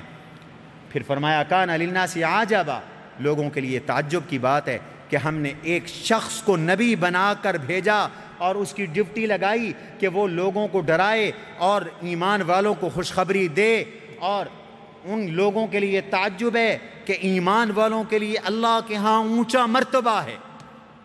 فرمایا یہ کوئی تعجب کی بات نہیں، واقعتاً اہل ایمان کے لیے قدم صدق عند ربہم، بہت اونچا مقام ہے۔ کافر کہتے ہیں کہ یہ کھلا جادو ہے، حقیقت میں یہ جادو نہیں ہے، یہ اللہ کی طرف سے نبوت ہے، یہ رسالت ہے، قرآن حضور کا معجزہ ہے۔ پھر اللہ تعالیٰ نے اپنی توحید کے کچھ دلائل پیش کیے۔ ان ربکم اللہ الذی خلق السماوات والارض فی 6 ایام، اتنا بڑا آسمان، اتنی بڑی زمین اللہ نے 6 دنوں میں ان کو پیدا کیا۔ اللہ کن کہہ کے بھی پیدا کر سکتے تھے، لیکن مخلوق کو تعلیم دی کہ ہر کام ٹھہر ٹھہر کے کرو، حوصلے کے ساتھ کرو، مرحلہ وار کرو، وہ کام پختہ ہوں گے۔ اللہ نے 6 دنوں میں کائنات کو بنایا، یدبر الامر، پھر پوری کائنات کو اللہ چلا رہا ہے۔ یاد رکھو ما من شفیع الا من بعد اذنی، کسی کا اللہ پر زور نہیں چلتا۔ اس صورت کا ایک بڑا مضمون ہے نفی شفاعت قہری۔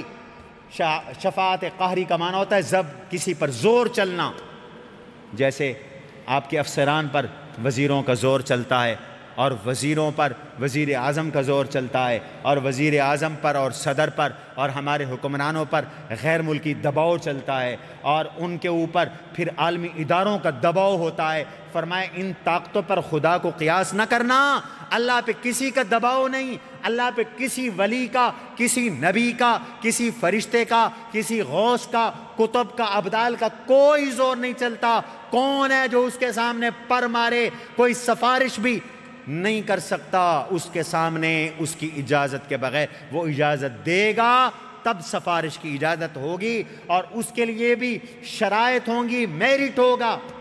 کافر کے بارے میں سفارش نہیں ہوگی، صرف مومن کے لیے اللہ سفارش کی اجازت دیں گے۔ فرمایا جو اللہ تمہارا پیدا کرنے والا ہے، آسمان و زمینوں کا پیدا کرنے والا ہے، ذالکم اللہ ربکم، یہی تمہارا رب۔ کوئی بت نہیں، کوئی درخت نہیں، کوئی سورج نہیں، کوئی چاند نہیں، کوئی سمندر اور پانی نہیں، تمہارا رب کون ہے؟ ذالکم اللہ، یہی اللہ تمہارا رب ہے، یہی اللہ۔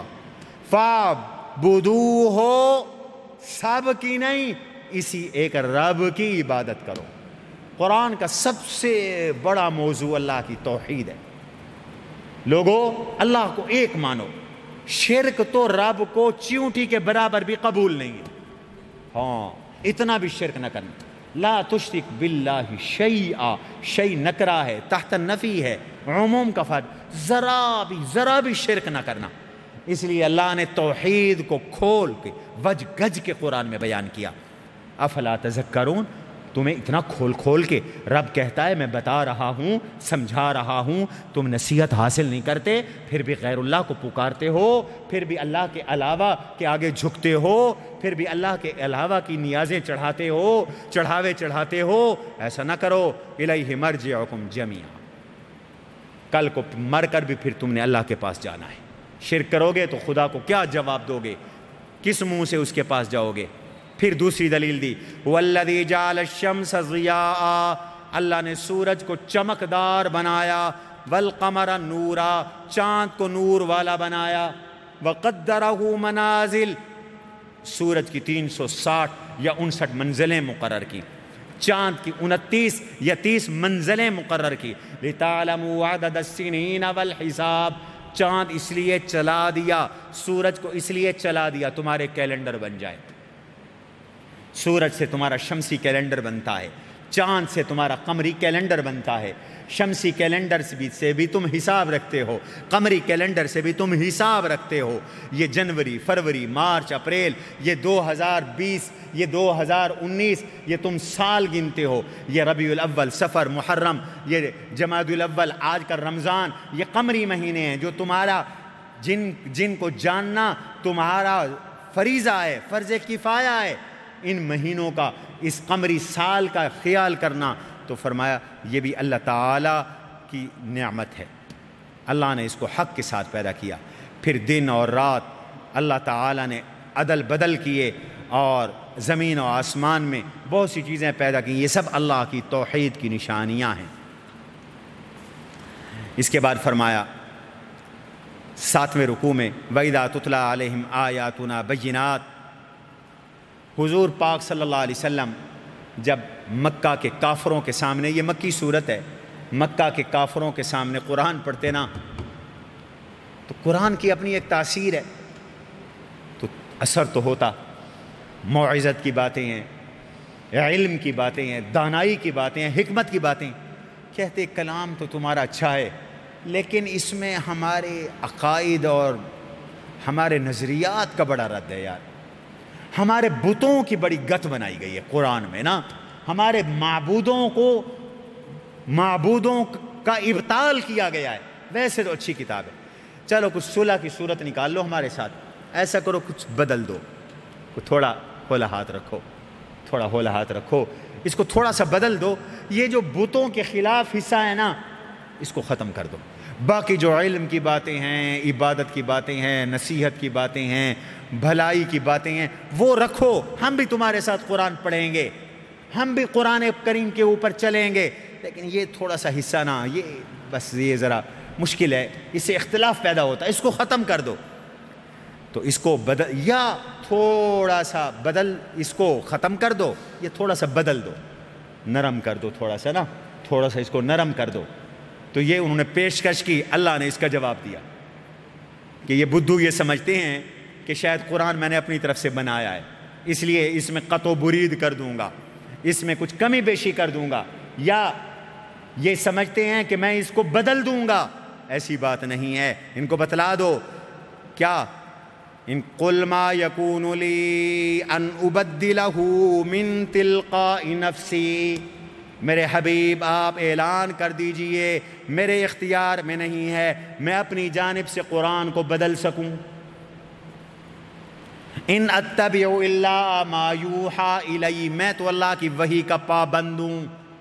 انی اخاف ان عصیت ربی عذاب یوم عظیم، مجھے ڈر لگتا ہے اگر میں نے اللہ کی نافرمانی کی تو مجھے خود قیامت کے دن کے بڑے عذاب سے ڈر لگتا ہے. آج بھی ہمیں کہا جاتا ہے، مزے کی بات آپ کو بتاؤں، بڑا پریشر ہوتا ہے. پہلے پریشر آیا ہماری حکومتوں پر، سعودیہ پہ بھی مشرف دور میں پریشر آیا، مصدقہ. ایک دفعہ مولانا فضل الرحمان دامت برکاتہم نے بتایا، پریشر آیا امریکہ کی طرف سے کہ قرآن سے جہاد کی صورتیں نکال دو، قرآن سے جہاد کی صورتیں نکال دو۔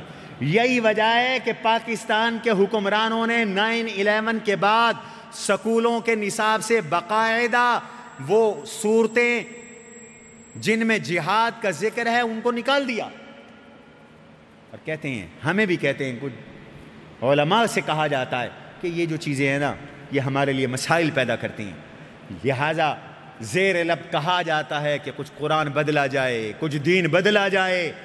اس کا جواب قرآن میں آج بھی موجود ہے۔ جب حضور نہیں بدل سکتے، کسی مولوی کی کیا مجال، کسی پیر کی کیا مجال، کسی حاکم کی کیا مجال، کسی ریاست کی کیا مجال، کسی پارلیمنٹ کی کیا مجال کہ وہ قرآن کو بدل۔ کچھ لوگ کہتے ہیں جی آپ علماء کرام ذرا زمانے کے تقاضوں کے ساتھ چلیں، آج کے دور میں سود کے بغیر نظام نہیں چلتا، تو ذرا کوئی اس پر آپ اجتہاد کریں۔ تحریف کو اب اجتہاد کا نام دینا چاہتے ہیں، اس پر آپ اجتہاد کریں۔ تو بابا یہ کوئی اجتہاد نہیں، یہ تحریف ہے۔ قرآن کو بدلنا کسی کے بس کی بات نہیں ہے۔ جو قرآن کو بدلنا چاہتا ہے رب اس کو مٹا دیتا ہے۔ قرآن تھا، قرآن ہے، قرآن قیامت کی صبح تک ایسے رہے گا۔ تو اس لیے فرمایا یہ نہیں ہو سکتا۔ اگلے رکوع کے اندر اللہ تعالی نے پھر توحید کی دلیل دی۔ هو الذي يسيركم في البر والبحر حتى إذا كنتم في الفلك وجرين بهم بريح طيبة وفرحوا بها جاءتها ريح عاصف وجاءهم الموج من كل مكان وظنوا أنهم أحيط بهم دعوا الله مخلصين له الدين۔ مشرکین مکہ بحری سفر کرتے تھے، بری سفر کے ساتھ بحری سفر بھی کرتے تھے اور کشتیوں میں سفر کرتے تھے۔ اب اس زمانے میں اتنے مضبوط جہاز نہیں تھے جیسے آج ہیں، آج بھی ڈوب جاتے ہیں، تو وہ زمانہ تو ٹیکنالوجی کا نہیں تھا۔ تو کشتیاں جب چلتی تھیں تو شروع میں تو ہوا موافق ہوتی تھی، مثلا رخ ہے جنوب کی طرف تو شمال سے ہوا چل رہی ہے تو وہ خود بخود چلاتی تھی کشتی کو، زور بھی نہیں لگانا پڑتا تھا، اس میں کشتی کو خطرہ بھی نہیں ہوتا تھا۔ کبھی ہوائیں ناموافق ہو جاتی تھی، معکوس ہوائیں، جنوب کی طرف کشتی جا رہی ہے تو جنوب کی طرف سے ہوا چلی۔ اب ہوا جب چلتی ہے سمندر میں تو اس سے پانی میں بھی جوش پیدا ہوتا ہے، پانی کی بھی موجیں اٹھتی ہیں۔ اب پانی کے ساتھ بھی کشتی ٹکرا رہی ہے اور ہوا کا بھی پریشر ہے جو کشتی کے ساتھ ٹکرا رہا ہے۔ کبھی تو کشتی میں اس طرح ٹکر کھاتی کہ کشتی دو لخت ہو جاتی، ٹوٹ جاتی، اور کبھی موجیں اس طرح ٹکراتی کہ پانی کشتی میں جاتا اور کشتی ڈوبتی۔ اب جب کشتی ڈوبنے لگتی، اللہ نے فرمایا حتی اذا کنتم فی الفلک، تم کشتیوں میں ہوتی ہو، وجرین بہم بریح طیبہ، خوشگوار ہوائیں چلاتی ہیں، وفرحوا بہا، تم بڑے خوش ہوتے ہو، جاءتھا ریح عاصف، اچانک ایک تیز و تند ہوا آتی ہے، طوفان آتا ہے، وجاءہم الموج من کل مکان، ہر طرف سے موج گھیر لیتی ہے، وظنوا انہم احیط بہم، انہیں یقین ہو چلتا ہے کہ اب تم نہ بچے، اب ہم گھیر لیے گئے۔ اب اس وقت نہ لات یاد آتا ہے، نہ منات یاد آتا ہے، نہ عزا یاد آتا ہے، نہ کوئی دربار یاد آتی ہے، نہ کوئی زندہ یاد آتا ہے، نہ کوئی مردہ یاد آتا ہے۔ تو فطرت جاگتی ہے اس وقت، فطرت سلیمہ میں اللہ کا نام ہے، وہ الستو بربکم والے عہد کا اثر۔ ہمیں بھی جب ٹھوکر لگتی ہے نا تو بے اختیار زبان پہ کیا آتا ہے؟ بولو۔ اچانک کوئی تکلیف آ جائے تو بے اختیار زبان پہ کیا آتا ہے؟ یہ فطرت ہے ہماری، یہ انسانی بچہ بھی اللہ کہتا ہے۔ تو فطرت جاگتی ہے اس وقت، سب کو چھوڑ کر یہ مکہ کے کافر بھی دعوا اللہ مخلصین لہ الدین، دین کا معنی بندگی اور پکار، اس وقت پکار میں مخلص ہو جاتے ہیں۔ پکار میں مخلص کیسے ہوتے ہیں؟ اس وقت کس کو پکارتے ہیں؟ بولو بولو، اونچا بولو، لئن انجیتنا من ہذہ، میرا رب، میرا خالق و مالک، اگر تو میری یہ کشتی پار لگا دے، ہماری کشتی پار لگا دے، لنکونن من الشاکرین، ہم شکر گزار بن جائیں گے۔ فرمایا اگر کوئی غیر اللہ معبود ہوتے، اللہ کے سوا کوئی سننے والا ہوتا تو پھر اس مشکل میں یہ مکہ کے مشرک اسی کو پکارتے نا، پھر رب کو کیوں پکارا؟ جب اس مشکل میں رب کو پکارتے ہو تو پھر ہر جگہ رب کو پکارو، پھر ہر جگہ اللہ کو معبود سمجھو، اور پھر اللہ ہی نجات دیتا ہے۔ چنانچہ فَلَمَّا أَنْجَاهُمْ إِذَا هُمْ يَبْغُونَ فِي الْأَرْضِ بِغَيْرِ الْحَقِّ، جب اللہ انہیں نجات دیتا ہے تو زمین میں ناحق ظلم اور زیادتی کرتے ہیں۔ ظلم اور زیادتی کیا ہے؟ شرک، یہ شرک ظلم ہے۔ مکہ کا مشرک کشتیوں میں جب پھنستی تھی اللہ کو پکارتا تھا، اور آج بعض مشرک مکہ والوں سے بھی گزر گئے، مکے والوں سے بھی گزر گئے، اور وہ کیا کرتے ہیں؟ وہ غیر اللہ کو پکارنے لگتے ہیں۔ بہاول حق تے بیڑا دھک، تو بھائی خدا کا خوف کرو، اللہ کو پکارو۔ ان بزرگوں نے بھی ہمیں توحید سکھائی۔ عکرمہ بن ابی جہل، ابو جہل کے بیٹے تھے۔ جب مکہ فتح ہوا، اب ابو جہل کا بیٹا کتنا بڑا اسلام کا دشمن ہوگا، جب مکہ فتح ہوا بھاگ گیا مکہ سے، جدہ چلا گیا، قریب جدہ ہی ہے ساحل، وہاں سے کشتی پہ بیٹھا، نکل جاؤں یہاں سے، اب تو ہماری دھرتی بھی ہم سے چھن گئی، نکل جائیں، سرحد پار کر جائیں، کشتی بھنور میں پھنس گئی۔ اوئے ہوئے ہوئے ہوئے، ملا نے کہا میاں اب تمہیں کوئی نہیں بچا سکتا، اب اللہ کو پکارو، وہی تمہیں بچا سکتا ہے۔ کرما نے کہا اچھا وہی اللہ جس کی طرف محمد ہمیں 23 سال سے دعوت دے رہے ہیں، 23 سال سے محمد عربی اسی اللہ کی طرف تو ہمیں دعوت دے رہی ہیں۔ دل ہی دل میں اپنے رب سے لائن کر لی، آہا اذا سالک عبادی عنی فانی قریب، میرے بندوں سے کہہ دو میں تمہاری شاہ رکھ کے بھی قریب ہوں، مجھ سے لائن کر لیا کرو، لائن ملا لیا کرو۔ لائن کر لی، ہوں تو بھٹکا ہوا، 23 سال اسلام کی دشمنی کی، اب بھی جل بھون کے نکل کے جا رہا ہوں، پر ہوں تو تیرا بندہ، اگر تو نے آج کشتی بچا دی نا تو وعدہ کرتا ہوں پھر تیرے دروازے پہ آ جاؤں گا، تیرے نبی کے در کو چھو لوں گا۔ اللہ نے کشتی بچا لی، واپس آیا اکرمہ۔ اتفاق سے ان کی بیوی بھی آئی ہوئی تھی تلاش میں، بیوی نے دیکھا تو چیخ کے کہنے لگی وہ کہاں جاتا ہے؟ میں محمد عربی سے تیرے لیے پناہ لے کے آئی ہوں، جئتوک من اوصل الناس و ابر الناس، میں اس ذات سے تیرے لیے پناہ مانگی ہوں جو اس دھرتی میں سب سے زیادہ رشتوں کو جوڑنے والا ہے، سب سے زیادہ نیک ہے۔ کہتے ہیں ساتھ لے کے چلی، حضور کے پاس آنے لگی۔ ابو جہل کا بیٹا خود بھی ہر جنگ میں شریک رہا، حضور کا دشمن، بیوی پہلے مسلمان ہو گئی۔ اب مسلمانوں تمہارے لیے بات کا اضافہ کر رہا ہوں، تاریخی روایات میں میاں بیوی تھے، راستے میں تنہائی تھی، ابھی بھی ویرانہ ہے جدہ سے مکہ، آپ دیکھتے ہیں تو اس زمانے میں کتنا ویرانہ ہوگا، تو اپنی بیوی پر ہاتھ رکھا، جیسے خامد بیوی کا تعلق ہوتا ہے، تو اس کی بیوی نے ہاتھ چھٹک دیا، میں نے کہا الگ ہو جاؤ مجھ سے، میں مسلمان ہوں، تم ابھی کافر ہو، میں تم پر حرام ہو چکی ہوں۔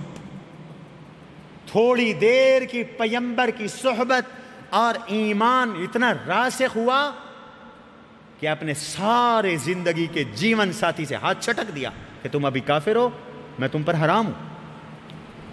اکرمہ واپس آیا حضور کی خدمت میں، حضور کو اللہ نے پہلے اطلاع دے دی، آپ نے صحابہ سے کہہ دیا ان اکرمۃ یأتیکم مسلما فلا تسبوا اباہ، اکرمہ کلمہ پڑھنے کے لیے آ رہا ہے، اس کا باپ ہمارا دشمن تھا، لیکن اس کے سامنے ابو جہل کو بھی گالی نہ دینا۔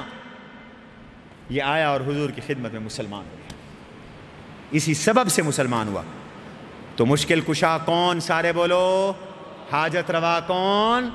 بیڑی پار لگانے والا، کشتی پار لگانے والا کون؟ اللہ ہے۔ اگلے رکوع میں اللہ تعالیٰ نے پھر توحید کی ایک اور دلیل دی، قُلْ مَنْ يَرْزُقُكُم مِّنَ السَّمَاءِ وَالْأَرْضِ أَمَّن يَمْلِكُ السَّمْعَ وَالْأَبْصَارَ وَمَن يُخْرِجُ الْحَيَّ مِنَ الْمَيِّتِ وَيُخْرِجُ الْمَيِّتَ مِنَ الْحَيِّ وَمَن يُدَبِّرُ الْأَمْرَ فَسَيَقُولُونَ اللَّهُ فَقُلْ أَفَلَا تَتَّقُونَ۔ ہم اصطلاح میں اس کو کہتے ہیں، اس دلیل کو دلیل عقلی ما اعتراف الخصم، جادو وہ جو سر چڑھ کے بولے، وہ دلیل وہ جو جس کو دشمن بھی مانے۔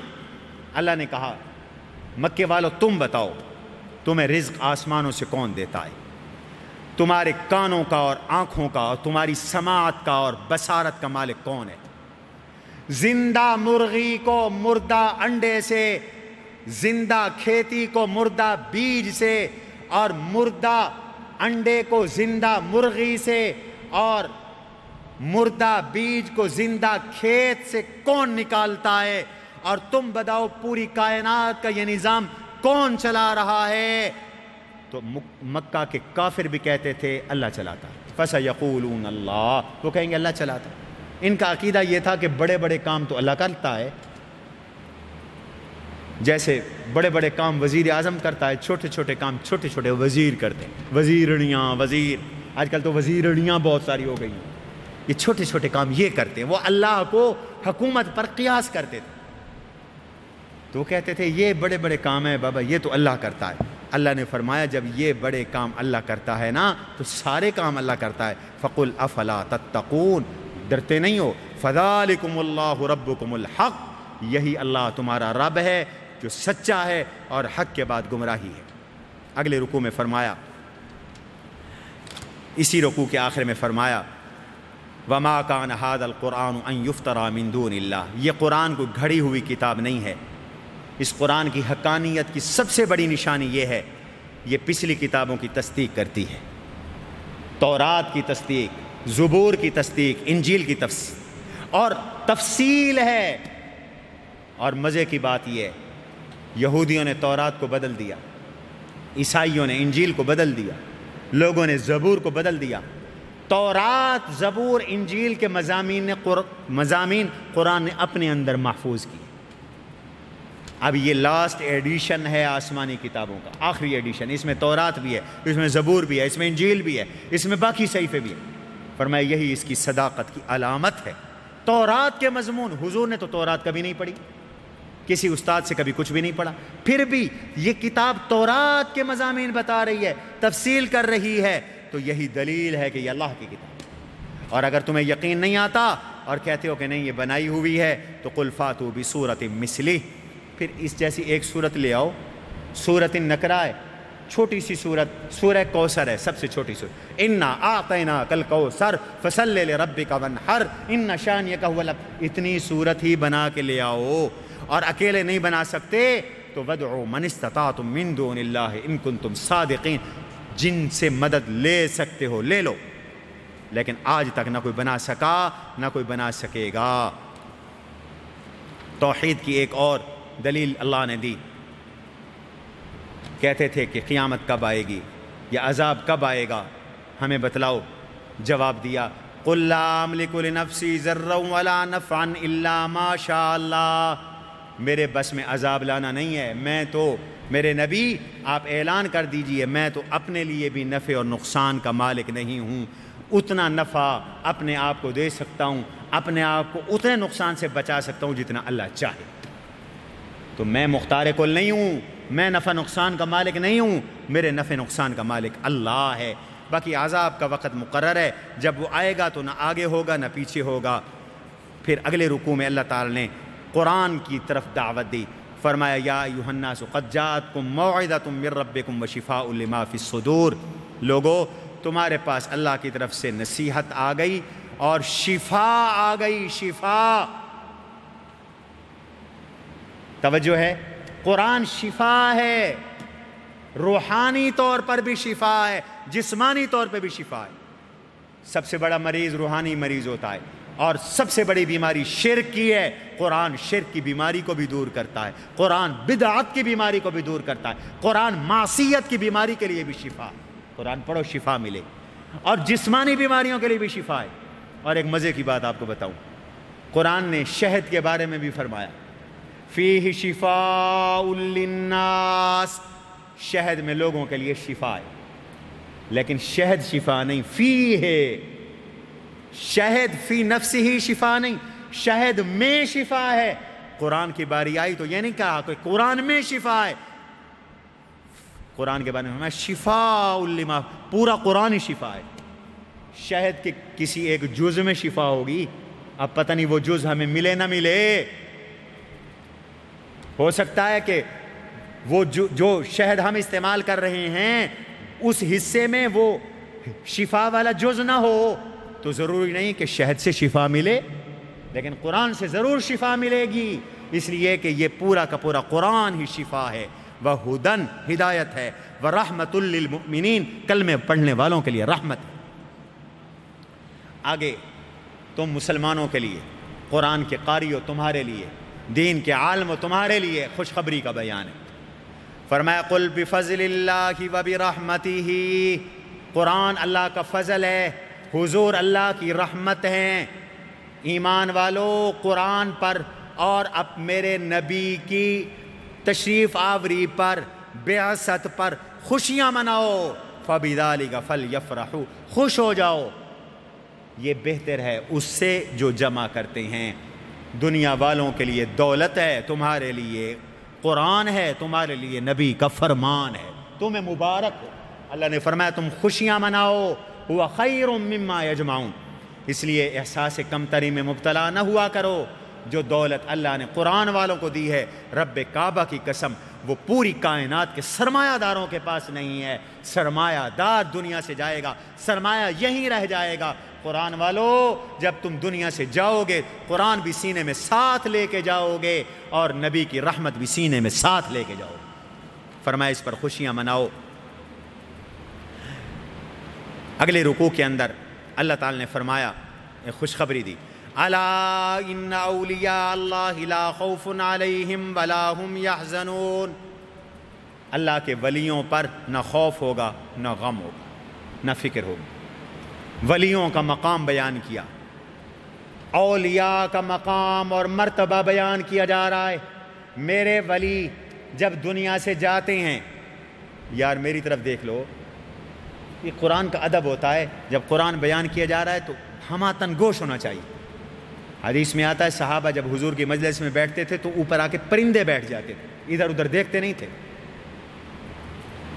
فرمایا کہ ولی کا مقام یہ ہے جب وہ دنیا سے جا رہا ہوتا ہے اسے نہ دنیا کے چھوڑنے کا غم ہوتا ہے، نہ آنے والے حالات کی فکر ہوتی ہے کیا کروں گا، وہ مطمئن جا رہا ہوتا ہے، وہ خوش جا رہا ہوتا ہے، نہ انہیں دنیا کے چھوڑنے کا غم، ابا نہیں، اماں نہیں، بھائی نہیں، بہن نہیں، رقبہ چھوڑ کے جا رہا ہوں کیا ہوگا، فلاں کا کیا ہوگا، نہیں، اسے کوئی فکر نہیں ہوتی، اور آخرت کی بھی اس کو کوئی فکر نہیں ہوتی۔ فرمایا یہ ولیوں کا مقام ہے۔ لیکن ہو ولی، ایسا نہ ہو کہ شیطان ہو اور اپنے آپ کو ولی کہلاتا ہو۔ کار شیطان میں کند نامش ولی، کار شیطان میں کند نامش ولی، کہتے ہیں کچھ لوگ شیطانوں والا کام کرتے ہیں اور اپنا نام ولی رکھواتے ہیں۔ اب جو الف ننگا بیٹھا ہوا ہو اور عورتوں سے ٹانگیں دبوا رہا ہو، بھلا میں اس کو بھی ولی مانوں؟ اس کو تو میں کہوں گا کار شیطان میں کند نامش ولی، کام شیطانوں والے کرتا ہے، نام اس کا ولی ہے۔ گر این است ولی لعنت بر ولی، گر این است ولی لعنت بر ولی، اگر یہی ولی ہے تو ایسے ولیوں پر تو لعنت ہے۔ سود خور ہو اور ولی ہوگا؟ نہیں۔ شراب پیتا ہو اور ولی ہوگا؟ نہیں۔ کیوں؟ اللہ تو ہمیں خود بتا دے ولی کون ہوتے ہیں۔ فرمایا میں اللہ خود تعریف کرتا ہوں، الذین آمنوا وکانوا یتقون، ولی وہ ہوتے ہیں جو ایمان والے بھی ہوں اور تقوی بھی رکھتے ہوں۔ تقوی کس کو کہتے ہیں؟ گناہ کے قریب نہ جاتے ہوں، مشکوک چیز کو بھی استعمال نہ کرتے ہوں۔ ولی وہ ہوگا جو مومن ہو اور متقی ہو۔ کوئی ہندو، کوئی سکھ، کوئی بدھ مت، کوئی یہودی، کوئی عیسائی، کوئی جادوگر ولی نہیں ہو سکتا۔ آج کل جو تعویذ دینا شروع کر دے لوگ اس کو ولی سمجھتے۔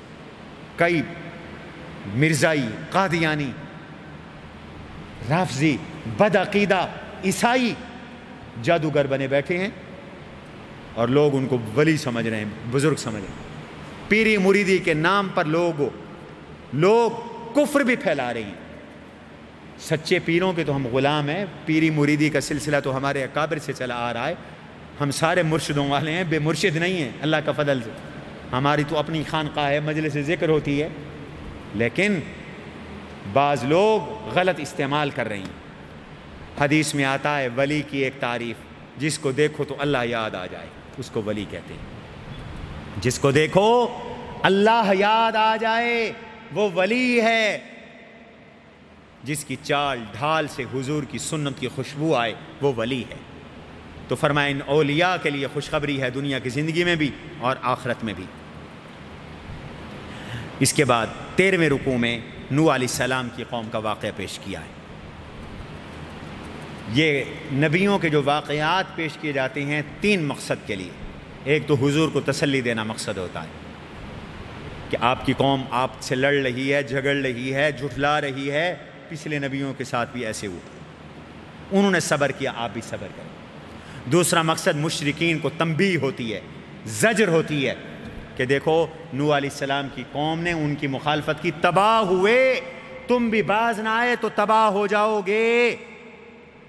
اور تیسرا یہ واقعات حضور کی نبوت کی دلیل ہوتے ہیں کہ حضور تو امی ہیں، کسی سے پڑھے نہیں ہیں، کوئی آپ کا استاد نہیں ہے، یہ واقعات حضور کو کسی نے بتائے نہیں تھے، اب جو فر سنا رہے ہیں تو یہ دلیل ہے اس بات پر کہ اللہ آپ پر وحی کرتے ہیں، آپ لوگوں کو سناتے ہیں اور آپ اللہ کے نبی ہیں۔ ان مقاصد کے لیے قرآن میں بار بار نبیوں کے واقعات آتے ہیں۔ فرمایا وَاتْلُ عَلَيْهِمْ نَبَأَ نوح علیہ السلام کی خبر بھی ان کو پڑھ سنائے نا میرے حبیب۔ اذ قال لقومہ یا قوم، اپنی قوم سے کہا میری قوم، ان کان کبر علیکم مقامی وتذکیری بآیات اللہ، اگر میرا کھڑا ہونا اور میری نصیحتیں تمہیں اچھی نہیں لگتی تو نہ لگے میں اللہ پہ توکل کرتا ہوں، جاؤ تم اپنی تدبیر کرو، کوئی تمہیں مشکل نہ ہو، جو کر سکتے ہو کر گزرو، مجھے میرا اللہ بچائے گا۔ چنانچہ حضرت نوح علیہ السلام کی قوم نے ان کو جھٹلایا، نوح علیہ السلام کو اللہ نے کشتی پہ سوار کیا اور ان کی قوم کو تباہ اور برباد کر دیا۔ اس کے بعد موسیٰ علیہ السلام کا ذکر ہے، ثم بعثنا من بعدهم موسیٰ وہارون الى فرعون وملئه بآیاتنا فاستکبروا وکانوا قوما مجرمین۔ اللہ نے موسیٰ علیہ السلام کو، ہارون علیہ السلام دونوں بھائیوں کو نبی بنا کر فرعون اور اس کی جماعت کے پاس بھیجا، معجزات لے کر آئے، لیکن فرعون نے تکبر کیا، وہ مجرم لوگ تھے، موسیٰ علیہ السلام کے معجزات دے کر کہنے لگے یہ جادو ہے۔ پہلے اس کی تفصیل بیان ہو چکی ہے، کہنے لگے کہ یہ سورہ اعراف میں ہم نے تفصیل سے بیان کیا، جادوگر ہے، جادوگر بلائے۔ موسیٰ علیہ السلام کے سامنے جادوگروں نے کرتب دکھائے، موسیٰ علیہ السلام نے جب عصا ڈالا تو اللہ نے ان کا جادو توڑ دیا اور جادوگر بھی مسلمان ہو گئے۔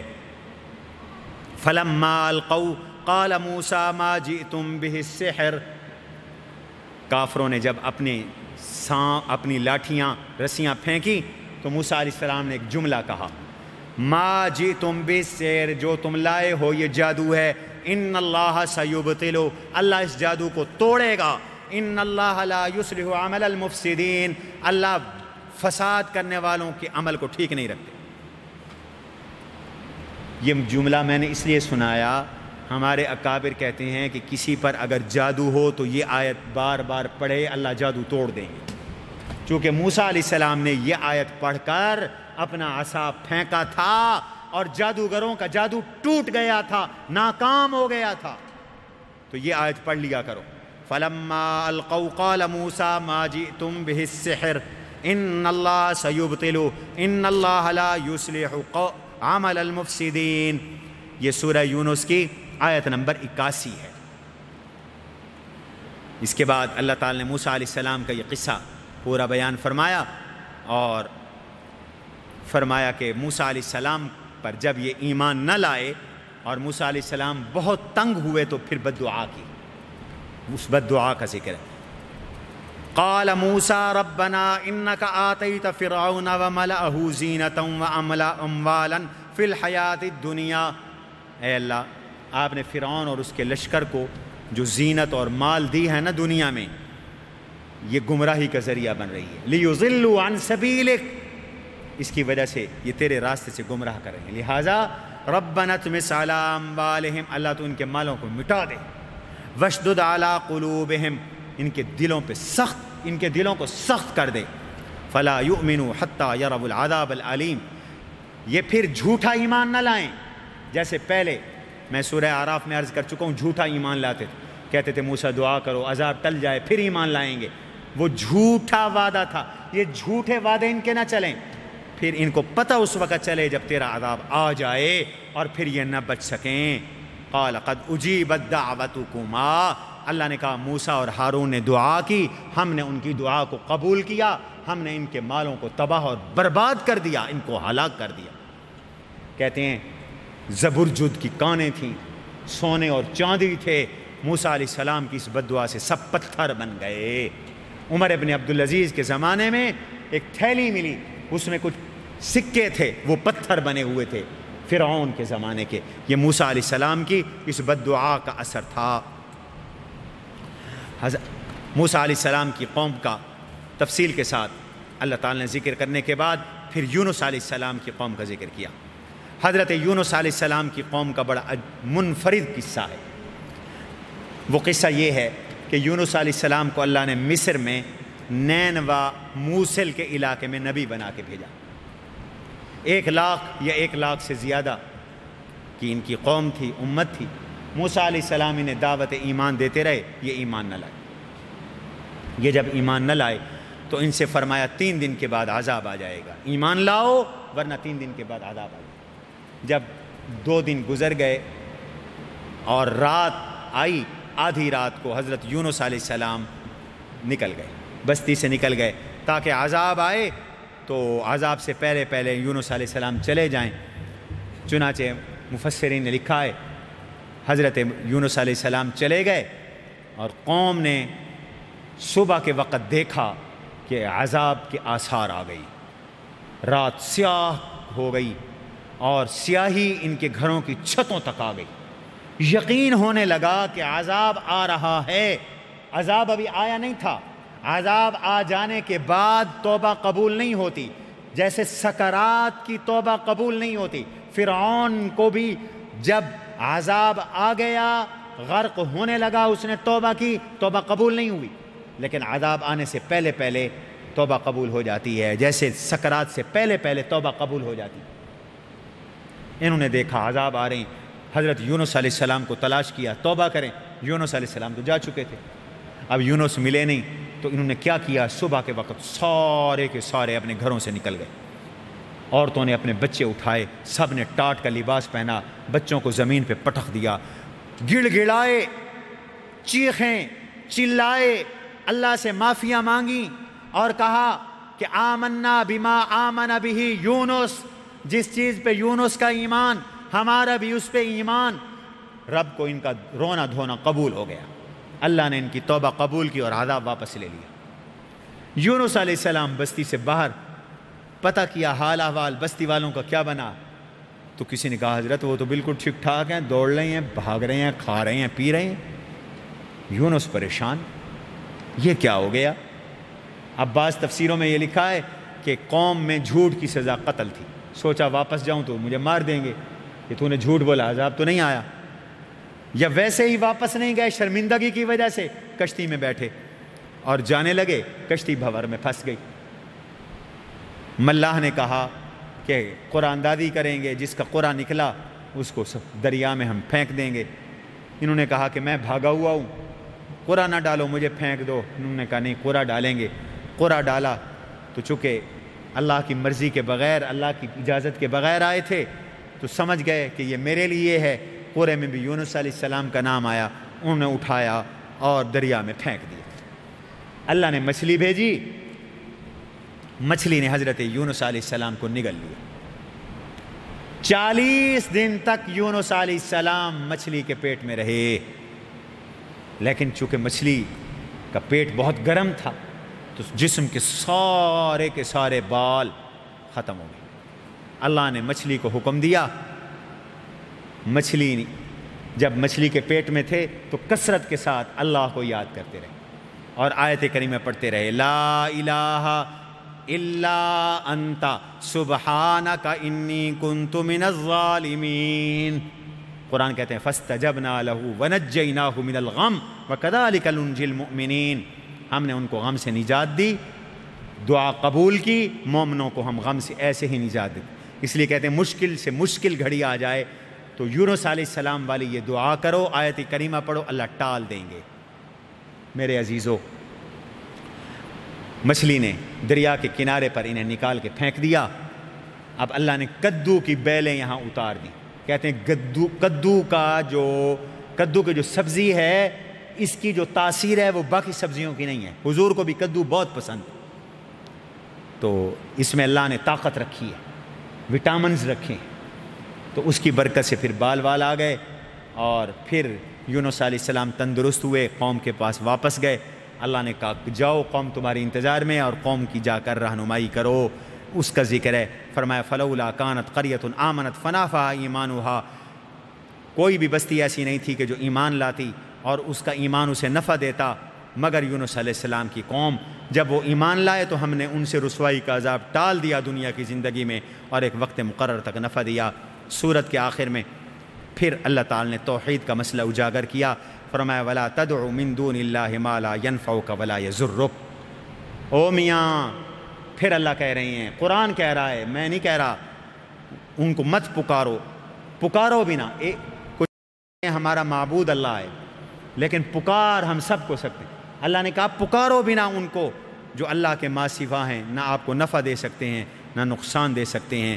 اگر آپ نے ان کو پکارا تو ظالم بن جائیں گے۔ اور عقیدہ یہ رکھو، ان یمسسک اللہ بضر فلا کاشف لہ الا ہو، اگر آپ کو تکلیف آئی تو تکلیف دور کرنے والے بھی اللہ کی ذات ہے، اور اگر نفع آیا تو نفع جب رب دے تو اس نفع کو کوئی ٹال نہیں سکتا۔ اور پھر اللہ نے اسلام کی ترغیب دی، یا ایھا الناس قد جاءکم الحق من ربکم، لوگو تمہارے پاس حق آ گیا رب کی جانب سے، لہذا اس کو قبول کرو اور اسلام لے آؤ۔ ایک رکوع ہے سورہ ہود کا، اس کو کل کے خلاصے میں انشاءاللہ ذکر کریں گے۔ سبحان ربک رب العزت عما یصفون وسلام المرسلین والحمد للہ رب العالمین۔